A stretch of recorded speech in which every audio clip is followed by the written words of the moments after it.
gøre det herovre hjemme.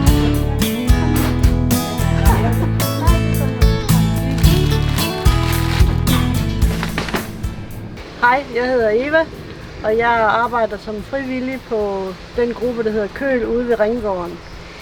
Det vores gruppe laver, det er, at vi sorterer mælkeprodukter og andre salatting, som vi får hjem fra butikkerne. Dem sorterer vi og gør klar, så de kommer ind i køleskabet og er klar til kunderne, når de kommer og handler. Det er sådan en tilbagevendende rutine, som sker 2 gange om dagen, når varerne kommer hjem med chaufførerne.